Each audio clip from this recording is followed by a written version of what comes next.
इतिहासकार के अनुसार 1206 से 1526 तक भारत पर शासन करने वाले 5 वंश के सुल्तान के शासनकाल को दिल्ली सल्तनत कहा जाता है।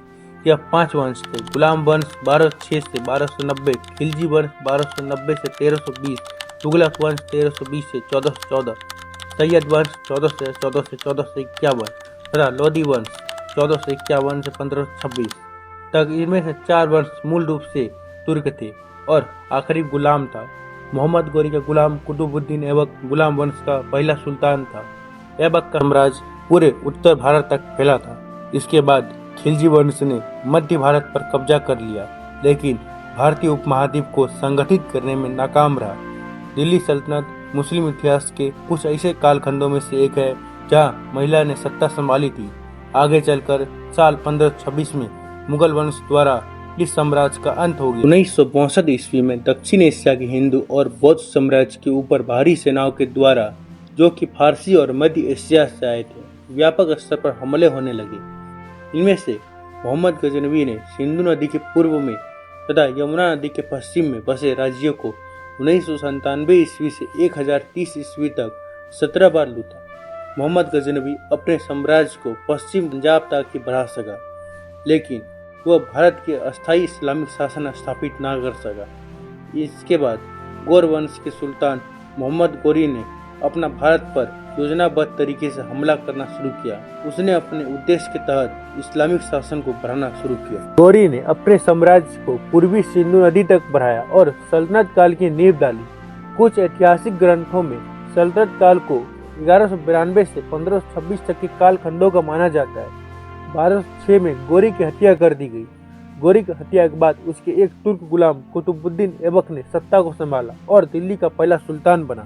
गुलाम वंश 1206 से 1290।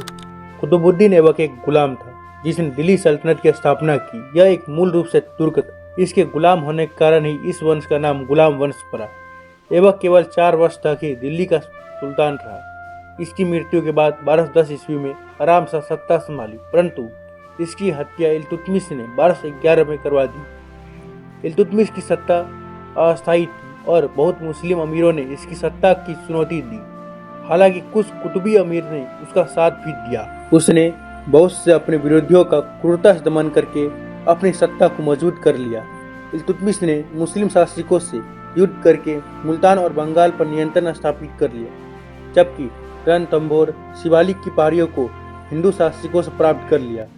इनमें से इसने 40 गुलाम सरदारों का संगठन बनाया जो तुर्क चेलगान नाम से जाना गया। इसने जीतल और तंका नामक सिक्का चलवाई।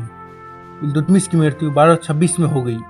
इसकी मृत्यु के बाद दिल्ली सल्तनत के बहुत से कमजोर शासक रहे। जैसे इसके बाद इसका पुत्र रुकनुद्दीन फिरोज गद्दी पर बैठा 1236 ईस्वी में और इसकी मृत्यु 1236 ईस्वी में ही हो गई। इसके बाद रजिया सुल्तान गद्दी पर बैठी जो इल्तुतमिश की पुत्री थी। यह 1236 से 1240 तक शासन की। यह तुर्को इतिहास में पहली महिला शासिका बनी और इसकी हत्या 1240 ईस्वी में कैथल में कर दी गई। रजिया सुल्तान के बाद बरहाम शाह गद्दी पर बैठा जो इल्तुतमिश का तीसरा पुत्र था।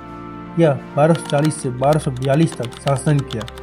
इसके समय कुछ नए पद बने।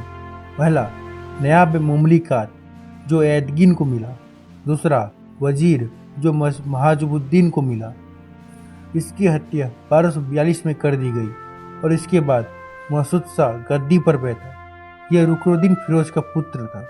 इसके समय भी सारी शक्ति नयाब मुमलिकात पास ही थी। इसने नसीरुद्दीन महमूद को कैद से मुक्त किया और नसीरुद्दीन महमूद ने ही इसकी हत्या 1246 ईस्वी में करवाई और नसीरुद्दीन दिल्ली सल्तनत का सुल्तान बन गया।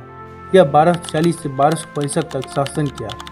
इसने नयाब मुमलिकात बलबन को बनाया था। इसके सल्तनत काल का औरंगजेब भी कहा जाता है। यह टोपी सीकर अपना जीवन निर्वाह करता है। इसकी मृत्यु 1265 ईस्वी में हो गई। इसकी मृत्यु के बाद बलबन गद्दी पर बैठा जो 1266 से 1287 तक शासन किया। इसके शासन काल को बलबनी वंश भी कहा जाता है। इसने तुर्क के चेलगानी को नष्ट किया। इसकी मृत्यु 1287 ईस्वी में हो गई। इसका मकबरा नई दिल्ली में है। इसके बाद कैमूर दिल्ली का सुल्तान बना।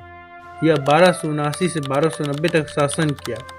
इसने ही जलालुद्दीन को अपना सेनापति बनाया था। जलालुद्दीन खिलजी ने ही तैमूर की हत्या करके सत्ता अपना ली।